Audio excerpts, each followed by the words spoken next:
Assalamualaikum warahmatullahi wabarakatuh. Nama saya Meliana, saya dari kelas 12 TLM.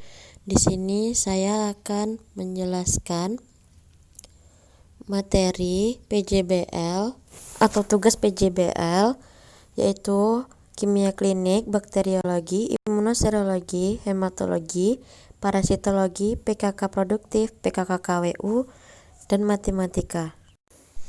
Yang pertama yaitu untuk pelajaran kimia klinik, yaitu bakteri patogen adalah bakteri yang mampu menimbulkan penyakit berbahaya. Salah satunya adalah dengan gejala timbulnya cairan eksudat di organ tertentu. Uraikan cara kerja pemeriksaan eksudat. Terdiri dari pemeriksaan makroskopis, pemeriksaan mikroskopis, pemeriksaan kimia. Pemeriksaan makroskopis yang pertama, cairkan asites dimasukkan ke beker gelas atau gelas ukur. Hitung volume cairan yang didapat. Amati warna, kejernihan, bau, dan bekuan pada cahaya terang. Celupkan indikator pH universal pada transudat eksudat dan diukur pH dengan membandingkan standar pH. Teteskan 1-2 tetes cairan pada refraktor dan periksa pada eyeflash. Pemeriksaan mikroskopis. Yang pertama, jumlah sel. Penghitungan jumlah sel dilakukan dengan menggunakan larutan NaCl 0,9%. Biasanya yang dihitung adalah jumlah sel leukosit. Bila jumlahnya besar dari 500 mm², cairan tergolong eksudat. Jenis sel yang dibedakan hanyalah sel neutrofil dan limfosit. Apabila hitung neutrofil meningkat, ini merupakan kondisi akut. Sebaliknya, bila hitung limfosit yang meningkat, ini menunjukkan kondisi kronis. Yang selanjutnya untuk pemeriksaan kimia, yaitu pemeriksaan Rivalta. Yang pertama, masukkan 100 ml Aquades ke beker gelas dan ditambah 1 tetes asam asetat glasial atau dimodifikasi dengan asam asetat 1-2%, dimasukkan ke dalam tabung reaksi sebanyak 3 ml. Tambahkan 1 tetes cairan transudat eksudat. Amati adanya keruhan pada larutan. Yang selanjutnya, pemeriksaan glukosa dan protein. Masukkan kertas calik celup pada tabung yang telah berisi cairan asites. Angkat dan diamkan sebentar. Baca hasil dengan melihat standar. Yang selanjutnya yaitu untuk pemeriksaan bakteriologi, menganalisis bakteri pada air minum dengan cara kerja angka lempeng total. Sediakan 7 tabung reaksi diisi 9 ml NaCl steril dan beri label. 1 ml sampel dimasukkan ke tabung 10.1 homogenkan. 1 ml tabung 10.1 dimasukkan ke tabung 10.2 homogenkan. 1 ml tabung 10.2 dimasukkan ke tabung 10.3 homogenkan. 1 ml tabung 10.3 dimasukkan ke tabung 10.4 homogenkan. 1 ml tabung 10.4 dimasukkan ke tabung 10.5 homogenkan. 1 ml tabung 10.5 dimasukkan ke tabung 10.6 homogenkan. Setiap cawan Petri diisi 1 ml pengenceran sesuai dengan labelnya. Tambahkan media PCA pada cawan Petri, inkubasi selama 24 jam, dan hitung jumlah koloni yang tumbuh. Yang selanjutnya yaitu untuk imunoserologi, yaitu masukkan 45 ml brown reagent pada reaction container yang disediakan. Masukkan 45 ml serum ke dalam bagian yang berisi reagen, lalu campurkan keduanya. Inkubasi dalam 2 menit. Tambahkan 90 ml blue reagen. Tutup tempat reaksi dengan strip. Goyang-goyangkan tabung ke depan ke belakang selama 2 menit. Lalu letakkan di magnet stand. Diamkan 5 menit. Pembacaan skor hasil dari reaksi ini dilakukan dengan cara mencocokkan warna yang terbentuk pada skor yang tertera.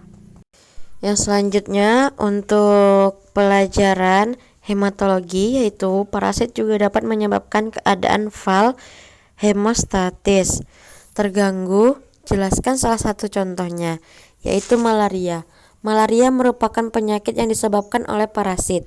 Parasit ditularkan kepada manusia melalui gigitan dari nyamuk yang terinfeksi. Penyakit ini merupakan penyakit yang dapat dicegah serta disembuhkan. Namun, kamu tetap harus berhati-hati pada penyakit ini karena penyakit ini juga dapat membahayakan tubuh. Penyakit ini merupakan penyakit yang disebabkan oleh nyamuk Anopheles yang terinfeksi. Nyamuk tersebut membawa parasit Plasmodium. Ketika nyamuk ini menggigit tubuh, parasit dilepaskan ke dalam aliran darah. Orang yang terkena penyakit ini biasanya akan merasakan sangat kesakitan, yang disertai dengan demam tinggi serta menggigil, kedinginan. Walaupun penyakit ini jarang terjadi di wilayah beriklim sedang, namun malaria masih umum terjadi negara tropis dan subtropis. Seperti yang sudah diketahui sebelumnya, bahwa penyakit ini merupakan penyakit yang disebabkan oleh nyamuk yang terinfeksi oleh parasit Plasmodium. Terdapat 4 jenis parasit malaria yang dapat menginfeksi manusia. Yang pertama Plasmodium vivax, Plasmodium ovale, Plasmodium malariae, dan Plasmodium falciparum. Ketika parasit berada dalam tubuh, mereka dapat melakukan perjalanan ke hati, di mana mereka dapat berkembang menjadi dewasa. Setelah beberapa hari, parasit dewasa tersebut masuk ke dalam aliran darah dan mulai menginfeksi sel darah merah. Dalam kurun waktu 48 hingga 72 jam, parasit yang terdapat di dalam sel darah merah dapat bertambah banyak. Hal ini menyebabkan sel yang terinfeksi terbuka. Parasit kemudian terus menginfeksi sel darah merah, mengakibatkan gejala yang terjadi dalam siklus yang dapat berlangsung 2 hingga 3 hari sekaligus. Yang selanjutnya yaitu untuk parasitologi. Cara kerja pemeriksaan Tania Saginata. Letakkan 1 tetes larutan feses di atas objek gelas. Tambahkan setetes eosin 2%. Tutup dengan deglas. Periksa di mikroskop lensa 10 kali dan 40 kali perbesaran. Yang selanjutnya untuk PKK produktif, yaitu ketika terjadi peradangan pada muka seperti jerawat bisa menimbulkan cairan jaringan. Kita bisa memanfaatkan yogurt sebagai masker. Jelaskan bahan-bahan yang digunakan pada pembuatan masker. Yang pertama yaitu 1 sendok yogurt, 1 sendok makan madu, 2-3 tetes minyak almond, lalu campurkan dengan merata. Yang selanjutnya yaitu untuk PKKKWU, tahapan pembuatan masker yogurt dan target pasar untuk masker yogurt. Campur semua bahan, aduk rata. Oleskan pada wajah selama 15-20 menit. Cuci dengan air hangat.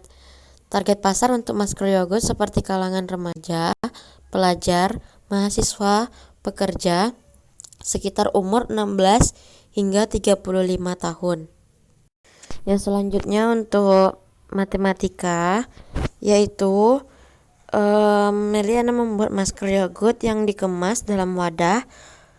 Produk ini diberi nama Yogurt in Love. Produk ini dipromosikan ke berbagai media agar mendapatkan penawaran keuntungan yang banyak seperti Shopee 800 kali percobaan penawaran, Lazada 600 kali percobaan penawaran, WhatsApp 30 kali percobaan penawaran, Instagram 500 kali percobaan penawaran, Tokopedia 200 kali percobaan penawaran. Total banyaknya percobaan penawaran produk Yogurt in Love 800 ditambah 600 ditambah 30 ditambah 500 ditambah 200 sama dengan 2130 kali dengan nilai peluang terjualnya adalah 0,5. FH sama dengan nilai peluang per 0,5 dikali banyak percobaan per 2130 yaitu mendapatkan hasil 1065. Jadi frekuensi harapan terjualnya Yogurt in Love dan 2130 kali penawaran adalah 1065.